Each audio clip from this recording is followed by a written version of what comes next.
Oh hey guys, I'm filming from a different angle today. But anyways, so my name is Crystal and I do booktube, as you guys know. So today I thought I would do my what I read in July. So July reads. Yeah.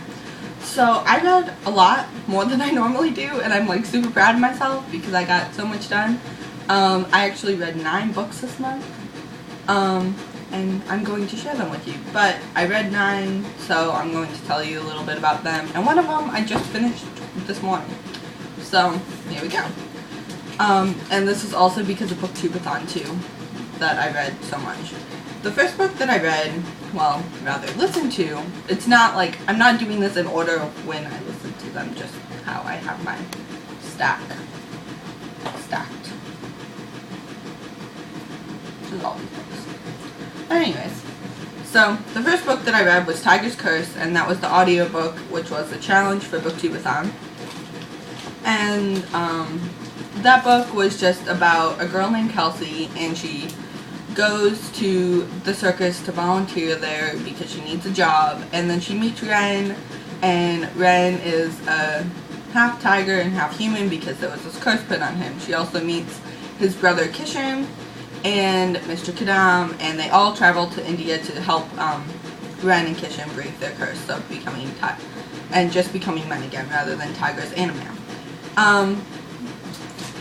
And that's what the first book is about. That's a series of 4, and then I think it's going to be 5 now.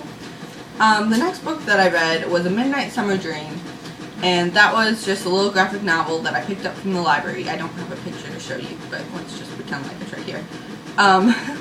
I read it because that was also for a challenge on Booktubeathon, and that was to read a classic. And that was my classic, and it was in graphic novel form, and it didn't take that much. It was really quick and easy and stuff like that. The next book that I read was Camp Confidential's Natalie's Secret, and this chopped off the challenge for Booktubeathon, read a book that's been on your shelf forever. It was a very short read. I got through it quick. It's kind of nice. It was nice to read something that has been on my shelf for a really long time. And then the next book that I read was Clockwork Angel by Cassandra Clare. And this is just basically about Will and Tessa and Shadowhunters and Downworlders and everything like that. Sorry, I'm covering up my cats, but anyway, so that was about Shadowhunters and Downworlders and everything like that. I'm not going to spoil too much for the whole trilogy because I read the whole trilogy, reread the whole trilogy again this month. But not going to spoil too much, but it's the prequel to the Mortal Instruments series, which is also very good. But yeah, then I read Clockwork Prince, and then I read Clockwork Princess. So these are 3 more books, and that's pretty much all I'm going to say about those because I don't want to give too much stuff away, especially since this is going to be a no spoiler thing. The next book that I read was Zombie by Darren Shan, and it was Zombie Underground. It's the first book in a series, and it had lots of pretty little pictures and stuff like that. And I really liked it. It's just I wouldn't pay the price that it was, so it was kind of a nice little library book that I got.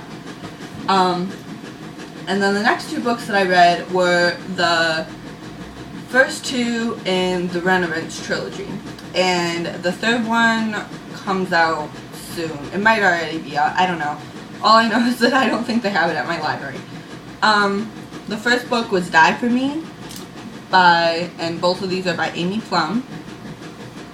Sorry, I'm covering up the name. Amy Plum.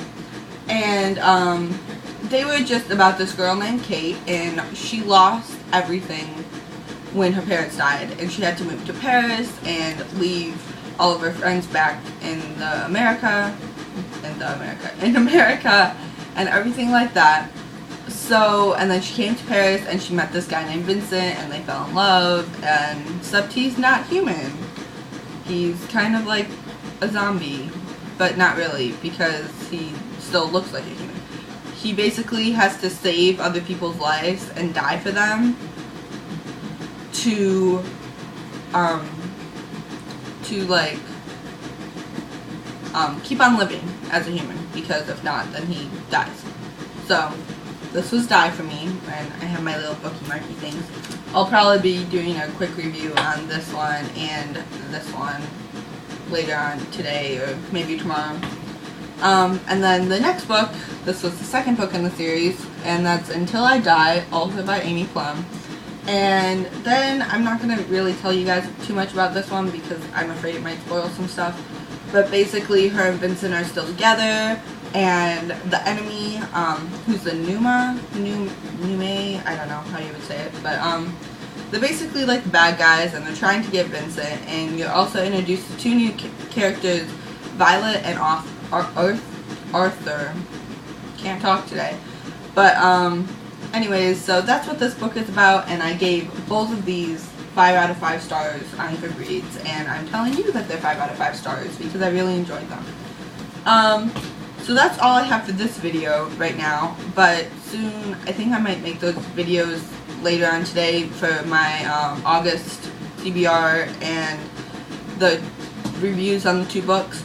But for now, this is all I'm going to do for you guys. Love you. Bye.